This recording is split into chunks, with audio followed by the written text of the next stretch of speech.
Hey everybody, what's going on? Jared here from Guns and Gadgets. Welcome back to the channel. If you're new here, this channel is dedicated to defending the Constitution, exposing attacks on our rights, and making sure Americans understand exactly what is happening in the fight for the Second Amendment. Today, we're going to take apart one of the most extreme anti-gun articles I've seen in a long time. Not a call for more background checks, not a call for magazine bans, not a call for so-called assault weapon restrictions. No, this article literally argues that the United States should ban the production of firearms. That's right. The article is titled Ban U.S. Gun Production Now, and it was published by Counterpunch. And if you thought the anti-gun movement couldn't get any more radical, this article proves otherwise.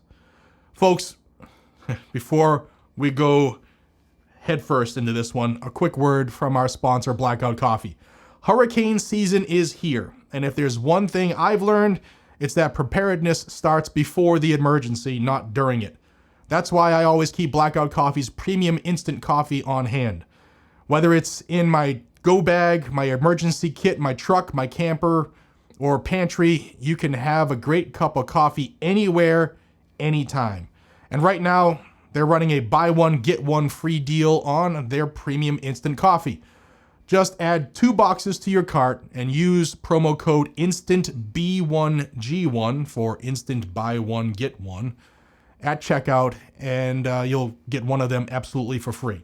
32 single serve packets of 100% Colombian Arabica coffee ready whenever you need it most. Head on over to blackoutcoffee.com/GNG and stock up today and stay prepared and support a company that supports our values. Again, it's Instant B1G1 and use it before this deal disappears.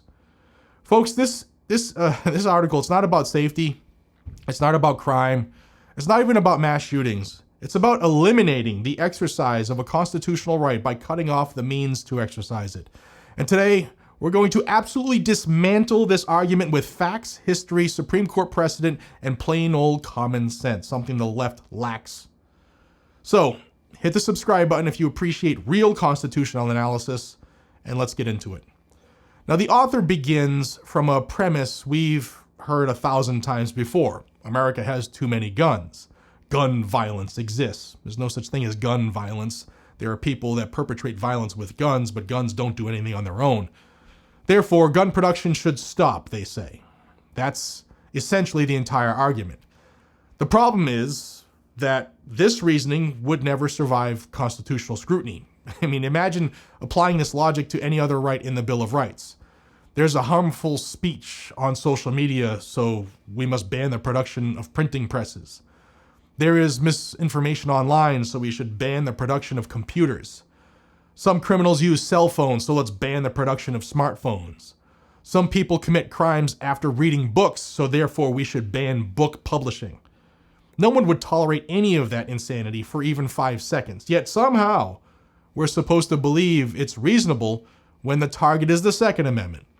The Constitution does not protect only rights that government officials or left-wing blue-haired wingbats approve of. No, it protects rights specifically because governments throughout history have tried to eliminate them. And that's exactly what this article is advocating. The article attempts to frame firearm manufacturing as the root cause of crime.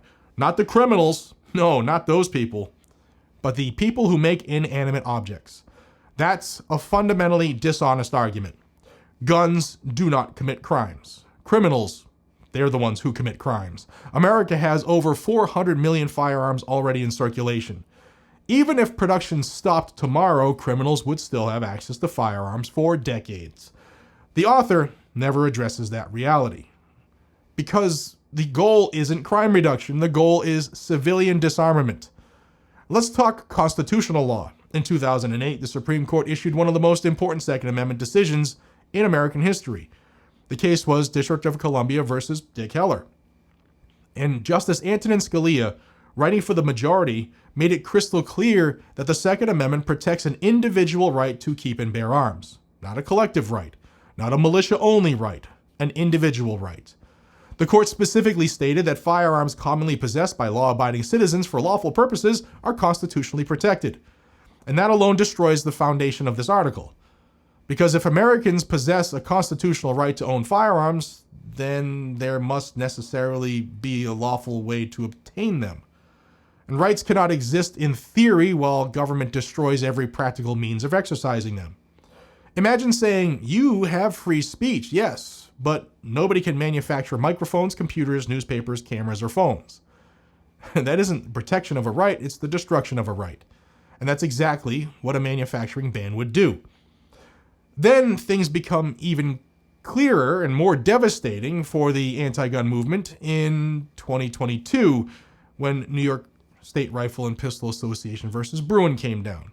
Bruen fundamentally changed how courts evaluate Second Amendment cases. The court ruled that modern gun regulations must be consistent with this nation's historical tradition of firearm regulation. Not Britain, not Australia, but this country. That's the test, not feelings, not emotional arguments, not political preferences, but history and tradition. So let's ask the obvious question. Where in American history has there ever been a federal ban on firearm production for ordinary citizens?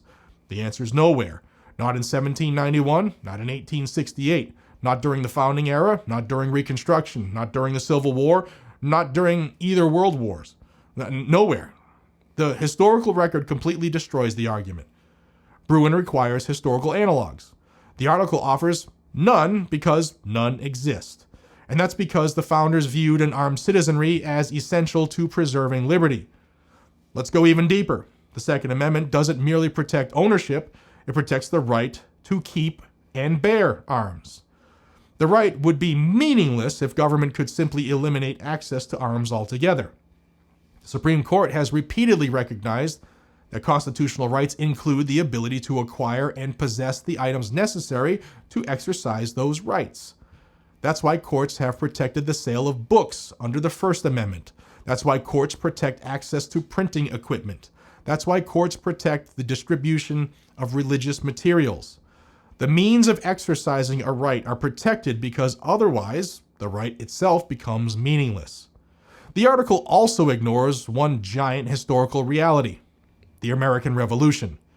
Let's remember why the Second Amendment exists in the first place.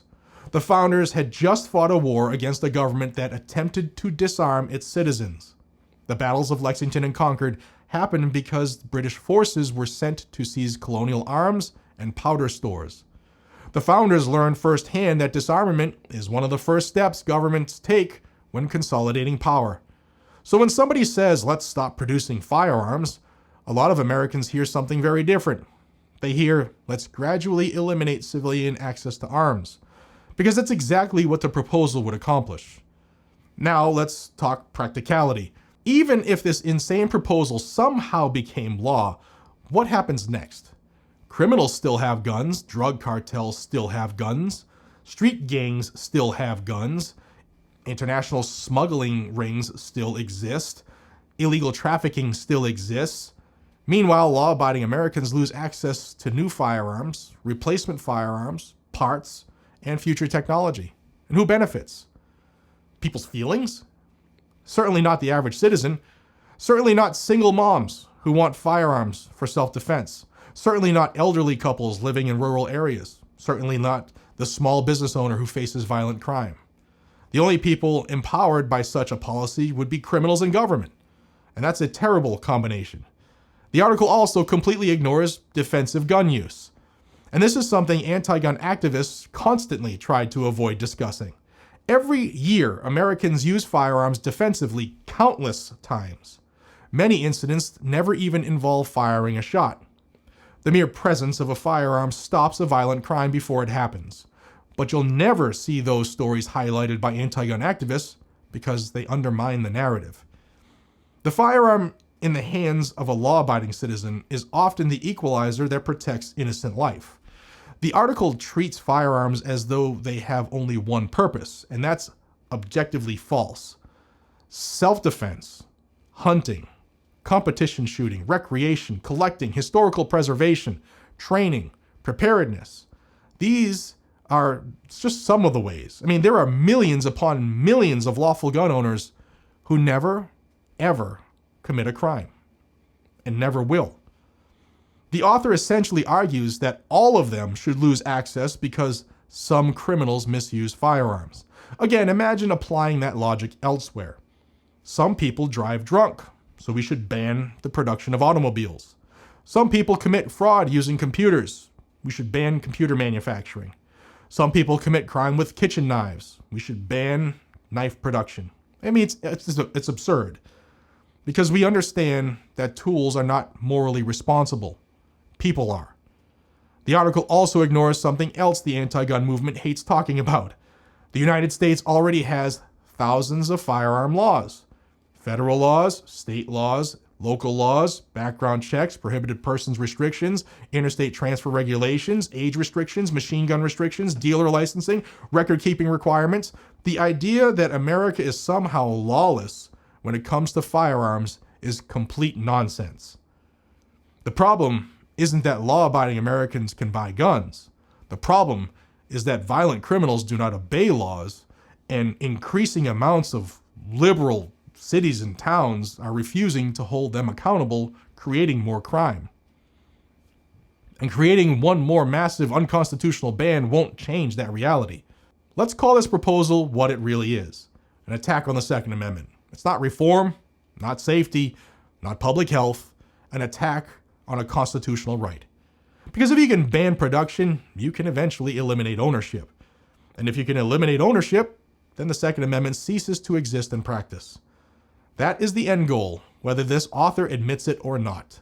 The founders understood something many modern activists have forgotten.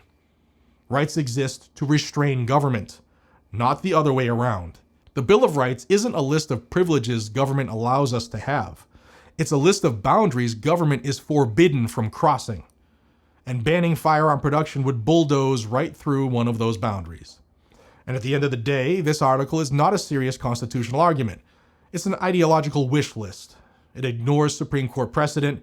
It ignores American history. It ignores the text of the Constitution. It ignores the practical realities of criminal behavior. And it ignores the millions of law-abiding Americans who responsibly exercise their rights every single day.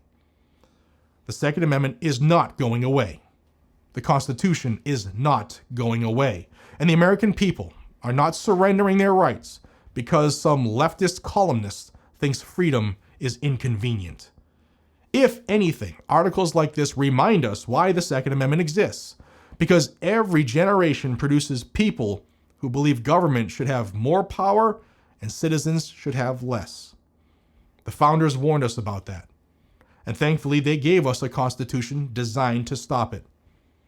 If you agree that constitutional rights are not negotiable, smash the thumbs up button. Subscribe to this channel if you haven't already. Share the video with someone who still thinks that these attacks on the Second Amendment are about common sense. And remember, the Constitution doesn't exist to protect popular rights. It exists to protect rights when they are unpopular. That's exactly why we fight. Until next time, stay safe, stay armed, and stay free. And I'll see you on the next one. Take care. Oh yeah, and if you want to read this crazy article, I'll link it down below. Take care.